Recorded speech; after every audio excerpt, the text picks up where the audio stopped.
बिस्मिल्लाहिर्रहमानिर्रहीम। अस्सलाम वालेकुम नाज़रीन, आप यूट्यूब चैनल देख रहे हैं। मैं इमरान ख़ान हूँ। फ़्रांस में बड़ा शोर मचाया कि एक आदमी की गर्दन उतार दी एक मुसलमान ने, अब्दुल्ला नामी लड़के ने। और वो एक टीचर था जिसने नबी अकरम सल्लल्लाहु अलैहि वसल्लम की शान में गुस्ताखी की, और जो खाके बनाए गए थे उनको हर साल ला के वो तलबा के सामने पेश करता था और कहता था ये फ्रीडम ऑफ स्पीच है, फ्रीडम ऑफ एक्सप्रेशन है, ये आज़ादी इजहार राय है, लिहाजा इसको नहीं रोका जा सकता। मुसलमानों ने उसको बहुत मना किया, उसको वार्न किया, उसके खिलाफ एप्लीकेशन थी, सब कुछ करके देख लिया, लेकिन ये नफरत रुकी नहीं। और जब मुसलमानों को बहुत ज़्यादा उसने दीवार के साथ लगाया तो 100 किलोमीटर दूर से अब्दुल्ला आया और उसने आकर वो किया जो उसको ठीक लगा। उसने एक गोरे का सर उतार दिया और उतारने के बाद अल्लाह अकबर के नारे लगाए और फिर शहीद हो गया। फ्रांस पूरे के अंदर आग लग गई है। मुसलमान मजम्मत कर रहे हैं, यानी मुसलमान मुल्क जो हैं वो इस वाकये की मजम्मत कर रहे हैं कि टीचर का सर उतार दिया गया। यानी सऊदी अरब, दीगर अरबी ममालिक जो हैं वो ज़्यादातर वो लोग ये कह रहे हैं कि हमें दहशतगर्दी के इस वाक़े पे अफसोस है, यानी इस वाक़े को दहशतगर्दी करार दे रहे हैं। लेकिन उससे पहले जो वो उस्ताद करता रहा उसके ऊपर बात नहीं कर रहे, और खाकों के ऊपर जो मजम्मत कर रहे हैं वो भी डरते डरते कर रहे हैं कि फ्रांस से कहीं हमारे ताल्लुकात बिगड़ ना जाएं। तो ये एक दोगली पॉलिसी है जो मुसलमानों के बारे में दुनिया की है। अनफॉर्चुनेटली मुसलमान भी इसके लिए इस्तेमाल होते रहते हैं। मैं अभी आपको बताता हूं कि फ्रांस ने कितने मुसलमानों की गर्दनें काटी हैं और कितने मुसलमानों के सर उतारे हैं। सिर्फ एक मुल्क के बारे में बताऊंगा। फ्रांस ने बहुत सारी कॉलोनीज बनाई हुई थी और उन पे कब्जा किया हुआ था। फ्रेंच कॉलोनीज उसने बहुत सारे मुल्कों के अंदर कायम की थी, उसकी फौजों ने कब्जे किए थे, कंट्रोल किया हुआ था पूरी रियासतों को। तो उनमें से एक अल्जीरिया है। अल्जीरिया जो है वो मुसलमान मुल्क है और ये नॉर्थ अफ्रीकन मुल्क है, नॉर्थ अफ्रीकन मुसलमान मुल्क है। यहाँ पे अल्जीरियन दिरहम जो है वो चलता है, दिनार, और यहाँ पे अरबी भी बोली और समझी जाती है बहुत बड़े पैमाने पे। ये जो अल्जीरिया है इसके अंदर जो खून बहाया फ्रांस ने, इस पे कब्जा किया और इसमें लोगों को कत्ल किया, कत्लेआम किया। वो लोग अपनी आज़ादी के लिए खड़े हुए और फिर उनके साथ क्या किया मैं आपको बताता हूँ। और अब फ्रांस क्या कर रहा है, जो इनकी इंसानी हकूक़ की तंजीमें जिनके पेट में लिबरल्स के मरोड़ उठता है, ज़रा मैं उनको फ्रांस का चेहरा दिखाता हूँ, उसके ऊपर भी बात करें। 99% जनाब आज मुसलमान है इस मुल्क के अंदर, और वो गुज़िश्ता कई सालों से वो सर मांग रहे हैं जो फ्रांस के म्यूज़ियम में रखे हुए हैं। पेरिस के म्यूज़ियम में बहुत सारे ऐसे सर काट के रखे हुए हैं, उनकी खोपड़ियां सजा के रखी हुई हैं जो मुसलमानों की हैं। ज़रा थोड़ा आप तारीख में चले जाएं। 5 जुलाई 1830 को अल्जीरिया को फतह कर लिया था फ्रांस ने, और वहाँ की सारी आबादी पे कब्ज़ा कर लिया था, सारे वसाइल पे कब्ज़ा कर लिया था और उसको अपनी कॉलोनी बना लिया था, और लोग मुज़ाहमत करते रहे। और फिर असल जंग शुरू हुई आज़ादी की 1954 में। अब से लगभग आप ये समझ लें 66 साल पहले, 67 साल पहले असल आज़ादी की लड़ाई तब शुरू होती है। 1954 में जो लड़ाई शुरू हुई उसका नतीजा निकलता है 1962 में, और 5 जुलाई की ही तारीख है, यानी 5 जुलाई को 132 साल पहले वो मगलूब हुए, और 7 साल 4 महीने की लंबी जंग लड़ने के बाद 5 जुलाई 1962 को अल्जीरिया आज़ाद हो गया। इस बीच में उनके बहुत सारे लोग शहीद हुए। जिन मुसलमानों का कत्लेआम किया फ्रांसीसी फौजियों ने, उनकी तादाद मुख्तलिफ अंदाज़ों के मुताबिक, एक एस्टीमेट फ्रांस का है, एक उस दौर की कुछ तंजीमें थी उनका है, और एक मौजूदा जो जदीद लोग इसको जानते हैं जिन्होंने इज्तिमाई कब्रों के ऊपर तहकीक की है, एक उनका एस्टीमेट है। लेकिन तमाम एस्टीमेट और अंदाजे और हकाइक अगर आप मिला जुला कर देखें तो लगभग 1 मिलियन से ज़ायद मुसलमान शहीद किए गए थे इन लड़ाइयों में। और ये किया किसने था? ये फ्रांस ने किया था। मुख्तलिफ अंदाजों और अदाद-ओ-शुमार के मुताबिक 10 लाख से ज़ायद इंसानों को कत्ल किया गया, और ये एक एरिया मैं आपको बता रहा हूँ। और इसके अलावा दीगर बेशुमार कॉलोनीज में फ्रांस ने बहुत बड़े पैमाने पर मुसलमानों का और दीगर मज़ाहिब के लोगों का कत्लेआम किया। और अल्जीरिया के आदादोशुमार 10 लाख से ज़ायद के हैं। अब इस मुल्क को आज़ाद हुए 58 साल हो गए और अल्जीरिया के लोग लगातार एक चीज़ की डिमांड कर रहे हैं कि हमारे जिन लोगों को आपने कत्ल किया था उनके सर वापस किए जाएं। क्योंकि फ्रांसीसी करते ये थे कि जब भी फ्रांसीसी फ़ौजें मुसलमानों का कत्लेआम करती थी, उनके लीडर्स को मारती थी, उनके सिपहसालारों को मारती थी, जो तहरीक के लिए आवाज़ उठाते थे उनको मारती थी, आज़ादी के मुजाहिदीन को मारती थी, तो उनकी गर्दनें काट कर पीछे फ्रांस भेज देते थे बहरी जहाज़ों के ऊपर रख के। और वो जो सर हैं वो फ्रांस पहुंच जाते थे और फ्रांस में उनको साफ सुथरा करके उनके ऊपर नंबर लगा के और उनका नाम लिख के और उनको सही तरह रख के म्यूजियम में रख दिया जाता था, वॉर ट्रॉफी के तौर पे कि हमने जंग जीती है, ये हमारी ट्रॉफी है। यानी जो शिकारी हजरात हैं वो जानते हैं कि जब आप किसी बड़े खूबसूरत और बहुत बड़े नर का या जानवर का आप शिकार करते हैं लीगल हंटिंग में, तो उसको जो हेड है उसको बाद में स्टफ कर लिया जाता है और उसको हंटिंग ट्रॉफी कहते हैं, हंटिंग ट्रॉफी। इसी तरह जंग के दौरान जिन लोगों को मारते थे फ्रांस के लोग, उनका सर जो है वो काट के पीछे भिजवा देते थे फ्रांस में। उसके बदले में उनको इनाम इकराम मिलता था, उनको ओहदे मिलते थे और उसको वॉर ट्रॉफी कहा जाता था उस सर को। ये इतनी जालिम कौम है और जुल्म का सिलसिला इनका रुका नहीं। फ्रांस के जो पेरिस का म्यूजियम है उसके अंदर जो सर पड़े हुए हैं सिर्फ इन लोगों के जिनका फ्रांस ने कत्लेआम किया, और उनकी खोपड़ियां या उनकी स्कल्स या उनके सर पीछे भिजवाए फ्रांस में, उनकी तादाद 30,000 से जायद है। यहां पे बहुत बड़ी बड़ी कतारें हैं म्यूजियम के अंदर जिसमें बॉक्सेस पड़े हुए हैं एक जैसे, और हर बॉक्स के ऊपर अपना नंबर लिखा हुआ है। ये नंबर आपको 32,000 33,000 तक मिलेंगे। नंबर 1 से शुरू होकर 32,000 से ऊपर तक के ये नंबर है।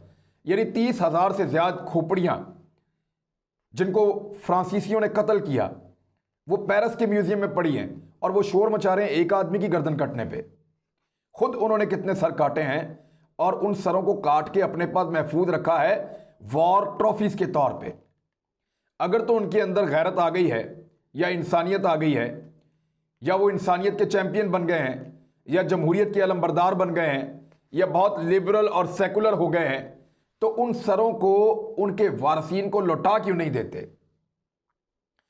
अल्जीरिया ने कई दहाइयों तक मिन्नतें की कि हमारे जो मुजाहिदीन हैं, जो हमारे फ्रीडम फाइटर्स हैं, उनके सर हमें वापस लौटाए जाएं। हम उनको मुसलमानों की रवायात के मुताबिक दफन करना चाहते हैं। लेकिन फ्रांस ने उनको उनके सर नहीं दिए। बड़ी मिन्नत और समाजत के बाद और बड़ी लंबी दुहाइयों के बाद 2020 में 2 जुलाई को फ्रांस ने 24 सर वापस किए हैं अल्जीरिया को। 24 हजारों स्कल्स उनके पास मौजूद हैं। वो उन्होंने वॉर ट्रॉफीज के तौर पे आज भी रखी हुई हैं। ना उनको तल्फ करते हैं ना उनको दफन करते हैं, और उनको रखते हैं अपने पास वॉर ट्रॉफीज के तौर पे, फख्र के तौर पे कि हमने लोगों की गर्दनें उतारी हैं। खुद लोगों की गर्दनें उतारने पे फख्र करते हैं, उनकी खोपड़ियों के अंबार लगाते हैं और उनको डब्बों के अंदर सजा के रखते हैं कि ये मुसलमानों के सर हैं, हमें बड़ा फख्र है, हमने इनका कत्लेआम किया है। और उनके सर वापस भी नहीं लौटाते। बड़ी मिन्नतों के बाद जो सर उन्होंने वापस लिए हैं, उनमें बूबागला एक बहुत बड़े उनके मुजाहिद थे अल्जीरिया के, और इन पे 2014 में एक फिल्म भी बनी थी बूबागला के ऊपर। इनका जो सर नंबर है या खोपड़ी नंबर जो लिखा हुआ था वो 5940। ईसा अल अहमदी 5939, यानी 5,939वां सर था उनका इस कलेक्शन के अंदर जो उन्होंने वॉर ट्रॉफीज या इंसानी सर जमा किए हुए हैं खोपड़ियां। शेख बूज़यान 5941, मूसा अल ज़हरी अल-दरकावी उनकी ज़बान के अंदर कहते हैं 5942, मुख्तार तितरावी 5944। ये वॉर ट्रॉफीज़ हैं जो वापस की गई हैं 24, जबकि हज़ारों अभी भी फ्रांस के पास मौजूद है। ये है फ्रांस और उसकी हकीकत, जो एक आदमी के सर कटने के ऊपर इतना वावेला करता है कि नबी अकरम सल्लल्लाहु अलैहि वसल्लम की शान में गुस्ताखी कर रहा है। मामला एक आदमी के सर कटने का नहीं है, मामला फ्रीडम ऑफ स्पीच का भी नहीं है, मामला आज़ादी इजहार राय का नहीं है, फ्रीडम ऑफ एक्सप्रेशन का नहीं है। मामला मुसलमानों को दबाने का और मुसलमानों को दीवार के साथ लगाने का है, मुसलमानों के जज्बात भड़काने का और मुसलमानों के दिल में आग लगाने का है। मामला मुसलमानों के ऊपर हमला करने का है, मामला मुसलमानों को कमज़ोर करने का जवाब ढूंढने का है। यह है असल मामला जो फ्रांसीसी जिसके ऊपर अमल कर रहे हैं और दुनिया उनको सपोर्ट कर रही है। फ्रांस तैयारी किसको देता है? जो पाकिस्तान के खिलाफ है। पाकिस्तान कौन है? वाहिद मुसलमानों की एटॉमिक पावर, और तैयारी देता है इंडिया को, मदद करता है इंडिया की। आर्मीनिया की मदद करता है किसके खिलाफ? अजरबैजान के खिलाफ।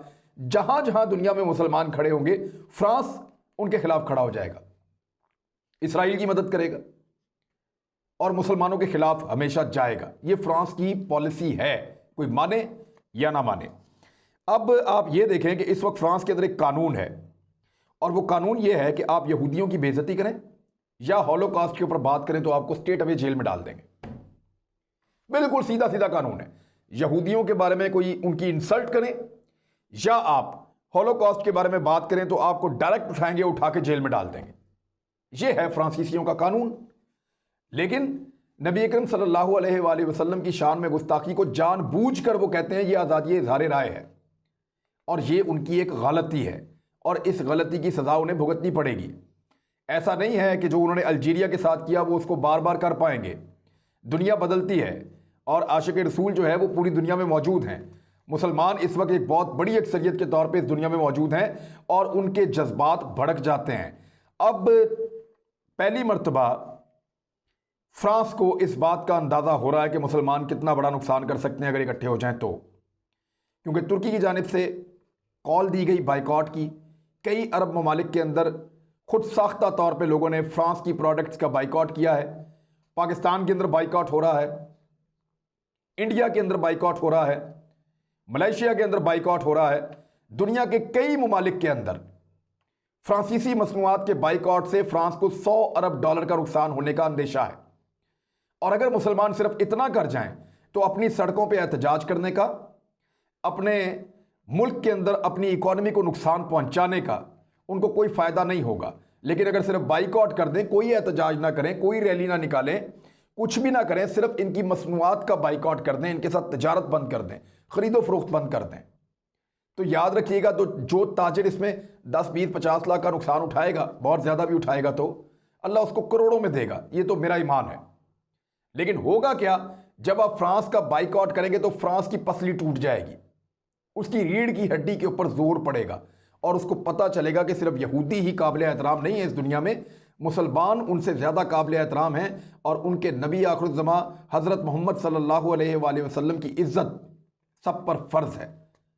तो मुसलमानों की दिल आज़ारी किसी सूरत भी फ्रांस को सूट नहीं करेगी अगर मुसलमान इकट्ठे होकर जवाब दें तो।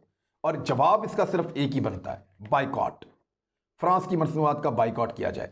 यहाँ मेरे पास बहुत सारी ये कटिंग है अखबारात की, इनमें मैं आपको दिखा देता हूँ, साथ साथ आप देखते भी रहे हैं मेरी बैकग्राउंड में कि किस तरह उन्होंने स्कल्स रखी हुई हैं, कैसे उन्होंने वापस अल्जीरिया को दी, अल्जीरिया ने किस तरीके से फ़ौजी एजाज़ के साथ उनको वसूल किया और फिर अल्जीरिया ने अपने सफ़ेद और सब्ज़ परचम के अंदर, पाकिस्तान के रंग की तरह का उनका परचम है और चांद तारा भी है, लेकिन उनका चांद तारा रेड है, पाकिस्तान का जो है वो वाइट है। आधा परचम उनका वाइट और आधा ग्रीन है, थोड़ा सा पाकिस्तान से फ़र्क है लेकिन तकरीबन वही डिज़ाइन है अल्जीरिया के परचम का भी। तो उन्होंने अपने परचम के अंदर लपेट के फ़ौजी प्लेन के अंदर वो लेकर आए और वो जो 24 उनको बाकियात मिली हैं अपने फ्रीडम फाइटर्स की, वो उन्होंने दफन की हैं। एक बहुत बड़ी बात है, एक बहुत बड़ी बात है अल्जीरिया के लिए। लेकिन उससे बड़ी बात यह है कि आज भी उसी पेरिस के म्यूज़ियम में हज़ारों मुसलमानों के कटे हुए सर पड़े हैं जिस पे फ्रांस फ़ख्र कर रहा है। और उसी फ्रांस में जब मुसलमानों की दिल आज़ारी पे एक शख्स का सर कटा है तो फ्रांस का एहतजाज आपके सामने है। बात सर कटने की नहीं है, बात इंसानियत की नहीं है, बात है हक की और बातिल की, बात समझ की है। मुसलमान हुक्मरान अगर इस हकीकत को और इन बातों को समझें तो मेरे ख्याल में फ्रांस को टैकल करना ज़्यादा आसान हो जाएगा। तुर्की और पाकिस्तान की तरह अगर बाकी मुल्क भी आवाज़ उठाएं और ऑफिशियल बाइकआउट करें इनकी मसनूआत का और फ्रांस का, तो पाकिस्तान का बहुत भला हो सकता है। लेकिन उनको तो फ्रांस के रफ़ाल तैयारे चाहिए, उनको तो फ्रांस के हथियार चाहिए, उनको छुट्टियां गुजारने के लिए फ्रांस जाना है, उन्होंने अपनी प्रॉपर्टीज़ फ्रांस में रखी हुई हैं, अयाशी करने के लिए फ्रांस जाते हैं, बेहतरीन मसनूआत फ्रांस से मंगाते हैं। वो कैसे फ्रांस से अपने ताल्लुकात ख़राब कर सकते हैं? तो ये फितने का दौर है। इस दौर में अपनी ख्वाहिशात को मार के, अगर अपनी ख्वाहिशात को मार के आप बातिल के सामने खड़े हो जाएंगे तो आप अल्लाह को राज़ी कर सकते हैं। अदरवाइज़ उम्मत मुस्लिमा की सूरत हाल आपके सामने ही है और उसके लिए कोई और नहीं, हम खुद कसूरवार हैं। अपना ख्याल रखिएगा, हमारे चैनल का भी। अल्लाह हाफ़िज़।